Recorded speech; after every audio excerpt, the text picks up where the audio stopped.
Le monde d'en haut. Une femme courait à perdre haleine. Elle fuyait aussi vite qu'elle le pouvait, entièrement nue. Ses pieds heurtaient le sol sans viser.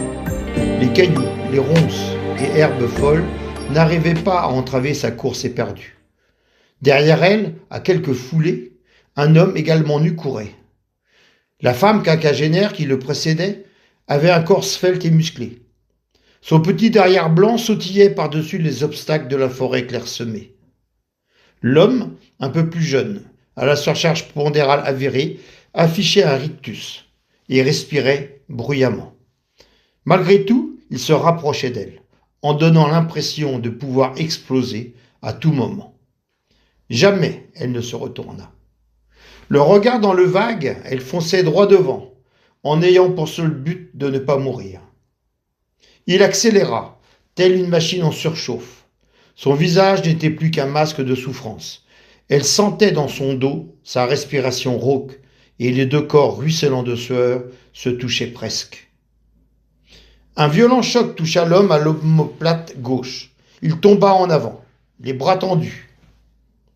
Elle sentit une main glisser sur son corps, s'accrocher un court instant à sa hanche, puis plus rien. Elle galopait encore en poursuivant son effort. L'homme, déséquilibré par ce choc inopiné, chuta en vrille et son dos heurta rudement le sol. Il hurla quand 10 poignards effilés pénétrèrent sa chair en profondeur. Le sang gicla de son thorax. Son ventre remondi fut lacéré dans la seconde, libérant ses intestins, faisant jaillir ses entrailles à l'air libre. Pourtant, il était encore vivant. Son hurlement se perdit dans la gorge béante du fauve, qui lui arracha totalement le visage en refermant ses mâchoires. Il ne pouvait plus crier. Il n'avait plus ni bouche ni langue, seules quelques bulles d'air animaient la masse sanguinolente. Elle s'arrêta et se retourna.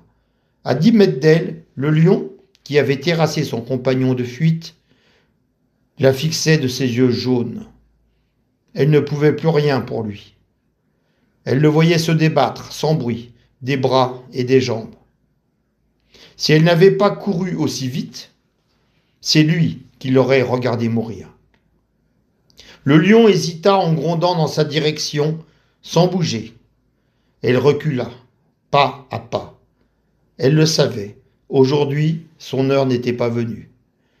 La bête reporta son attention sur sa proie, ouvrit la gueule et broya la tête de sa victime. Elle craqua comme une noix dans un bruit sinistre. Les bras et les jambes cessèrent de gigoter. La femme reprit sa course, poursuivie par des bruits sordides de mastication. Après plusieurs minutes, elle s'arrêta les pieds en sang, avisa un arbre et grimpa le plus haut possible. Mais que m'arrive-t-il, pensa-t-elle. Que m'arrive-t-il? Hier soir, je me suis couché et je me réveille ici. C'est de la folie. Mais que m'arrive-t-il? Elle ne put se lamenter sur son sort plus longtemps, car du haut de son mâchoire